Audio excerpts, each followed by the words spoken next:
Charlie est toujours sous le charme d'Anthony et ne rate pas une occasion pour le voir et même de le draguer ouvertement. Mais l'ami de Sylvain met les choses au clair. Même s'il trouve Charlie très jolie, il a besoin d'être seul en ce moment. Et puis, il juge cette situation délicate surtout vis-à-vis de Sylvain. Mais c'est bien mal connaître Charlie qui espère pouvoir le conquérir malgré tout. Sylvain estime qu'Anthony et lui forment tous les deux une bonne équipe.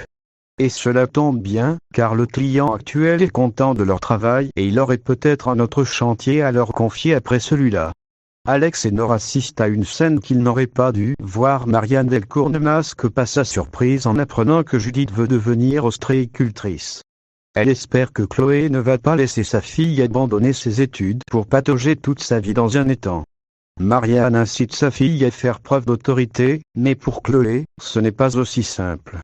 Elle ne peut pas forcer Judith à faire cette école de commerce contre son gré.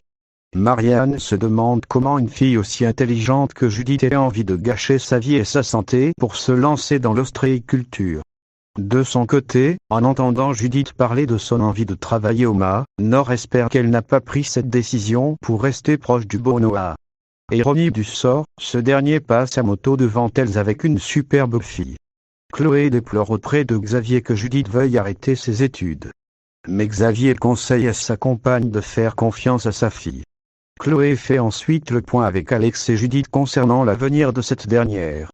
Elle a compris que ce projet n'était pas une lubie pour sa fille, mais elle demande à Judith de faire son école de commerce avant de se lancer dans l'ostréiculture. Pour Chloé, il s'agit d'un vrai filet de sécurité.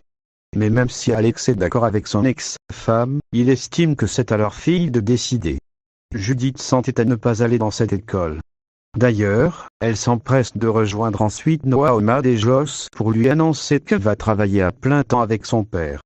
Mais le beau Noah se montre froid. Judith met son attitude sur le fait qu'il ait une nouvelle copine qu'elle trouve d'ailleurs jolie. Noah s'amuse de cette idée. Visiblement il s'agit d'une méprise et il se garde bien de le dire à Judith.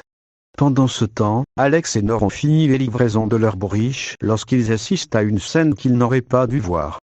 Ils ont vu un échange d'armes entre deux personnes. Nora a le sentiment qu'ils les suivent, Alex demande à Nora de courir, mais elle perd l'équilibre et chute. La jeune fille perd connaissance, la tête en sang. William et Cyril se rapprochent. Brigitte est entendue par Martin Constant. Elle lui raconte dans quelles circonstances elle a été contrainte de tirer sur Cyril. Son fils lui avait en effet demandé de choisir entre William et lui, et Cyril s'apprêtait à brûler vif son frère. Elle ne voulait pas faire de mal à Cyril, et tout s'est passé en une fraction de seconde quand elle l'a vu craquer une allumette. Même si elle a eu le bon réflexe en tirant dans la jambe de son fils, elle sera cependant convoquée devant un juge pour avoir blessé un homme avec une arme à feu. Aurore pense que sa belle-mère ne risque pas grand-chose, mais Brigitte est rongée de l'intérieur par la culpabilité. À l'hôpital, William informe son frère, qui est attaché à son lit, qu'il va être transféré au bloc. Cyril déplore que Brigitte ait choisi William une fois de plus. William aimerait faire comprendre à son frère qu'en lui tirant dans la jambe, leur mère les a choisis tous les deux. Et il assure ensuite à Cyril que dorénavant il n'est plus tout seul et qu'il ne le laissera jamais tomber. Informé par Martin de l'évolution de l'enquête, Xavier Meffre se demande si Cyril Donnier avait tout son discernement et ce d'autant plus qu'il a passé plus de 20 ans en dehors du circuit médical et probablement sans aucun suivi. Il pense que Cyril a perdu pied en revoyant sa famille au complet et qu'il n'a pas supporté d'être rayé de la mémoire familiale.